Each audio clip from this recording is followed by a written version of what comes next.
का खाना भी तारिफ दाऊद। और आज का खाना में बड़ा ज़बरदस्त सा मटन शनवारी कीमा कढ़ाई बन रहा है। मटन शनवारी कीमा कढ़ाई मुझे बहुत पसंद है। मैंने सोचा क्यों ना आपके साथ शेयर की जाए इसकी रेसिपी। चल के बनाते हैं मटन शनवारी कीमा कढ़ाई। आपसे रिक्वेस्ट करते हुए जाएंगे कि चैनल पे नए हैं तो चैनल को सब्सक्राइब कर दें, वीडियो को लाइक कर दें, शेयर करें, कमेंट बॉक्स में कमेंट करें ताकि मुझे पता चले आपको क्या देखना है क्या नहीं देखना है। आए चल के बनाते हैं शनवारी स्टाइल मटन कीमा कढ़ाई। चले जी बिस्मिल्लाहिर्रहमानिर्रहीम के साथ काम को शुरू करते हैं। बना रहे हैं, शुरू कर रहे हैं हमारी शनवारी स्टाइल मटन कीमा कढ़ाई। यहाँ मैंने मटन का कीमा आधा किलो मोटा कुटा हुआ ले लिया था। यहाँ ऑयल 1 प्याली गरम करके हमें सिंपल क्या करना है कि पहले कीमे को बहुत अच्छा फ्राई करना है। बड़ा रेस्टोरेंट्स पे आप जब जाते हैं तो आजकल बहुत ट्रेंडिंग पे है और बड़ा अच्छा लगता है। पहले स्टेप पे हमें इस कीमे को फ्राई करना है बहुत अच्छी तरह से, और कीमा फ्राई करके ही मैं सारा प्रोसीजर आगे बढ़ाऊंगा। यहाँ पहले कीमे की बहुत अच्छी फ्राइंग और इस हद तक फ्राइंग करनी है कि कीमा एकदम लाल हो जाए।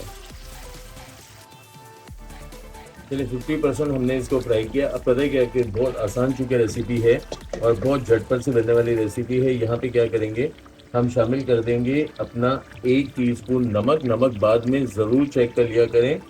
पिंक सॉल्ट और नॉर्मल सॉल्ट के जो है वो सॉल्टनेस में फ़र्क आता है। यहाँ पे मैंने ये शामिल करने के बाद शामिल कर देना है 1 टेबल स्पून भर के कुटी लाल मिर्च। क्योंकि शनवारी स्टाइल है, बहुत ज़्यादा मसाले नहीं डलते हैं। यहाँ पे 1 टीस्पून कुटी लाल काली मिर्च, और यहाँ पे 1 टेबल स्पून भर के अदरक लहसुन का पेस्ट। और अगेन हमारी कंटिन्यूसली इसकी फ्राइंग चलती रहेगी। और फ्राइंग जब चलती रहती है यानी कि फ्राइंग अच्छी तरह करके ही हम अब इसमें टमाटर शामिल करेंगे। इसकी मज़ीद फ्राइंग करते हैं ताकि बहुत अच्छा से इसका कलर बाहर निकल के आ जाए, तेल बिल्कुल विजिबल हो जाए। जब तेल विजिबल हो जाएगा तो हमें ये समझ आ जाएगी कि हमने बहुत अच्छी तरीके से शनवारी कीमे को भून लिया।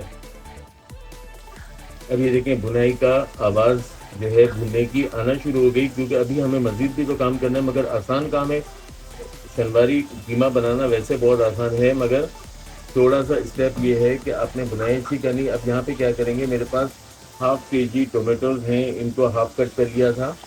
यहाँ हम पहले सबसे टोमेटो शामिल करने से पहले ग्रीन चिलीज शामिल करेंगे, ताकि ग्रीन चिलीज ही अपना इसके अंदर जो है वो एक अच्छा इम्पैक्ट और अच्छी खुशबू, जो ग्रीन चिली की खुशबू किसी भी कढ़ाई में आती है, मेरा ख्याल है किसी भी चीज़ में नहीं आती। इससे मोटी वाली हो तो और अच्छी बात है। मुझे यूएई में जो है वो मोटी वाली हर वक्त अवेलेबल नहीं होती। यहाँ ½ kg टमाटो मैं इसमें लगा दूंगा, और थोड़ा सा पानी जो कि कीमे में अभी है वही पानी दम करेगा, यानी कि दम देगा टमाटरों को। ½ kg कीमे के लिए ½ kg टोमेटो ले लिए थे। इसे ढक्कन लगा के दम पे रखेंगे, यानी कि चूल्हा हम स्लो नहीं करेंगे। हमें कोई डर नहीं कि यहाँ पे इस स्टेप पे कीमा जल जाएगा, जितना जलेगा उतना अच्छा बनेगा। अब हम टमाटरों को गला लेते हैं, क्योंकि हमें इनके छिलके पील करना है। चले 5-7 मिनट की ऐसी इसको भाप दी कि टमाटर का छिलका निकल जाए बहुत सुकून से। यहाँ हम क्या करेंगे, अगर टमाटो पील कर सकते हैं, पील करके यूज़ कर लें तो और आसान काम हो जाएगा। मैं क्योंकि यही प्रोसीजर के तहत और बहुत जो ट्रेडिशनल स्टाइल है किसी भी कढ़ाई वाले का, तो मुझे ये अच्छा लगता है, ईजी भी लगता है।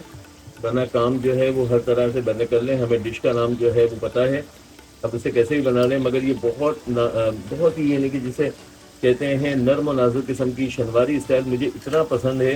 मुझे शनवारी मटन और शनवारी की तमाम चीज़ें इसीलिए अच्छी लगती हैं कि तेज़ व तर्रार नहीं होती, बहुत नाजुक लतीफ़ होती हैं और बनती बड़े आसानी से, मसालों की भरमार नहीं होती है। तमाम टमाटरों के छिलके रिमूव कर लेते हैं। अब मैंने क्या किया, टमाटर के छिलके तो निकाल लिए, चम्मच चेंज करेंगे। अब कोई शार्प स्टील का चम्मच लेंगे, पहले लकड़ी के चम्मच से कर रहे थे, ताकि मुझे अब इनको तोड़ना है और बिल्कुल जो है कढ़ाई वालों की तरह इसको बहुत जल्दी, मगर मैंने दम इतना दे दिया था कि ये टमाटर बहुत ही नरम हो गए। बस ये टमाटर तोड़ के इसकी बुनाई करते रहेंगे और हमारा शनवारी कीमा 1-2 चीज़ें और डलेंगी और तैयार हो जाएगा। चलें, टमाटरों को मार मार के जो है वो दुर्गस बना लिया और ये तकरीबन जो है अच्छी तरह से गल गए हैं। अब एक काम और करेंगे कि बस थोड़ा सा आखिर में हमने इसमें शामिल करनी है 1 प्याली दही, या आप ये देख लें कि 6 टेबल स्पून दही। अगर आधा किलो आपका कीमा है ये डालें। और अब हमारा ये काम आखिरी रह गया है कि हमें इस दही के पानी को ड्राई करना है और इसके बाद हमारी गार्निशिंग होगी और हमारा मटन शलवारी कीमा रेडी हो जाएगा। बस अब दही का पानी अच्छी तरह से ड्राई कर लेते हैं। तो दही का पानी ड्राई कर लिया और अब जो स्टेप है वो लाजमी स्टेप है, वो लाजमी स्टेप टेक्निकल है कि अगर हम कोई भी इस तरह की रेसिपी बनाते हैं जो ढाबों पे रेस्टोरेंट में मिलती है, वहाँ आपने देखा होगा बुनाई का अमल बहुत बेहतरीन होता है। यहाँ क्योंकि आवाज़ आपको जो कि आ रही है, ये आवाज़ ही हमें बताएगी कि हमारा कीमा कितना अच्छा बना है। तो यहाँ अब बस एक स्टेप में ये करना है, जो आखिरी स्टेप है कि हमें इसकी बुनाई बहुत अच्छी कर लेनी है। बस वो लाजमी स्टेप जिसको कीमे की फ्राइंग कहते हैं, यहाँ पे कढ़ाई के साथ रगड़ रगड़ के आपने फ्राई करना है यहाँ पे। बस अब क्या करेंगे, थोड़ा सा यहाँ अंदर बहुत ज़रूरी है कि हम कुछ गार्निशिंग की चीज़ें डालें। यहाँ पे मेरे पास अदरक के जूलियन है, एक आध दो हरी मिर्च को कर लें। यहाँ पे लास्ट में हाफ टी स्पून फिर कुटी काली मिर्च की जाएगी। यहाँ पे धनिया गया और थोड़ी सी फ्राइंग एंड देन हमारा मटन शलवारी कीमा रेडी हो गया। ये देखें, अल्हम्दुलिल्लाह सुमा अल्हम्दुलिल्लाह, इतना ज़बरदस्त लुक आ गया है और यकीनन आपको पसंद आएगा। अगर आपको पसंद आ गया है, ये रेसिपी अच्छी लग गई है, तो आप क्या करेंगे, चैनल को लाइक करेंगे, सब्सक्राइब करेंगे, शेयर करेंगे, बेल का आइकन प्रेस कर देंगे, कमेंट बॉक्स में कमेंट करेंगे। आए ज़बरदस्त मज़ेदार शलवारी मटन कीमा एंजॉय करते हैं। आ जाए।